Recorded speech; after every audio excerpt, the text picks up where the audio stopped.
Sometimes the truth overwhelms reporters and public officials to such an extent that they find themselves saying it in a public place. I'm thinking of Lori Lovato. She was a police spokeswoman for the city of Des Moines, the Des Moines Police Department, during Beat Whitey Night, when large groups of black people for 3 nights in a row were roaming the fairgrounds of the Iowa State Fair, yelling "Beat Whitey," beating up white people, destroying property, defying cops in and out of the fair. They asked her, "What's going on, Laurie? Why are these black people beating up white people?" She said, "I don't know, but yeah, it's a bunch of black people doing it." She got fired soon after, the next day. And I also think of the brave and bold Sean Bergen. He worked at a TV station outside of New York.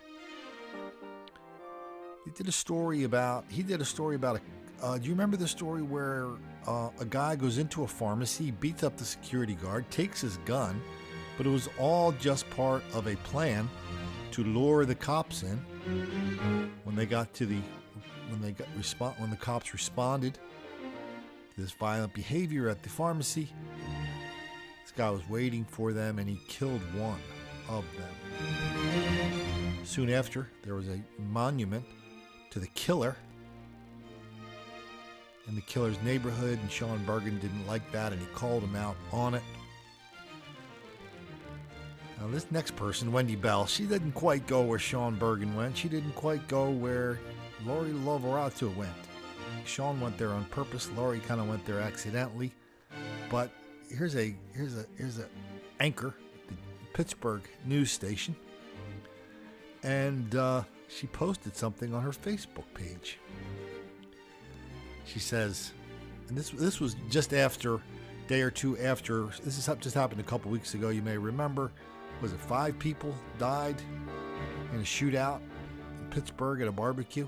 I mean, that, it wasn't, to me, it was not nice, but it's not like this was the end of the world and this kind of thing. I mean, this kind of stuff happens a lot. People go to parties, shoot them up. Sometimes their aim is good. Sometimes it's not. So 5 people died, and here's what Wendy Bell wrote, for which she got into a lot of trouble. "You needn't be a criminal profiler to draw a mental sketch of the killers who broke so many hearts 2 weeks ago Wednesday. I will tell you, they live within 5 miles of Franklin Avenue and have been hiding out since in a home likely much closer to that backyard patio than anyone thinks. They are young black men, likely teens or in their early 20s. They have multiple siblings from multiple fathers, and their mothers work multiple jobs. These boys have been in the system before. They've grown up there. They know the police. They've been arrested. They've made the circuit, and nothing has scared them enough. Now they are lost. Once you kill a neighbor's 3 children, 2 nieces and her unborn grandson, there's no coming back. There's nothing nice to say about that." Then Wendy, after spilling at least a couple of kernels of truth in that last post, she then posted this. But I'm not even going to read it. You can if you like. It's just a story that she and her husband went to a restaurant. She saw a black person there, a young man who was working very, very hard. And to that gave her hope for interracial relations of all kinds.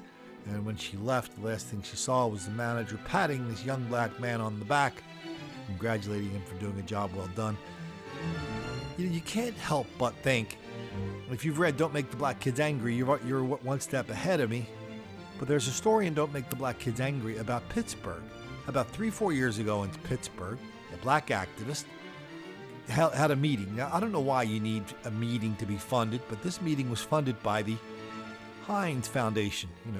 John Kerry married a Heinz, her. Anyway, so they had a meeting with all the news directors in Pittsburgh, TV, radio, and newspaper, editors, and whatever.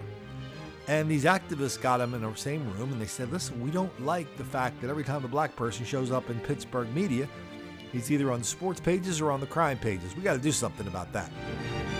So nobody in the room stood up and said, "Commit less crime." But they did say the Pittsburgh media people who were there did promise that in the future we will show fewer pictures of black people. And we're very, very, very, very, very, very sorry we published all those pictures of all those black people breaking the law. We'll try to find some white people to put in there too, which of course is difficult because black crime is so wildly out of proportion. So that's what they did.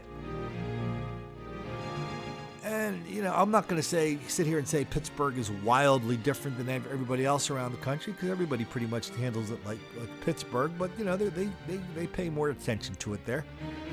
Then here we go. We got this anchor, Wendy Bell, slips out where she sprinkled a few kernels of truth over there. And I guess some people got mad because she had to issue an apology. Oh, I'm sorry for my remarks. Some people could think they were racist. Well, she's not getting fired. I don't think.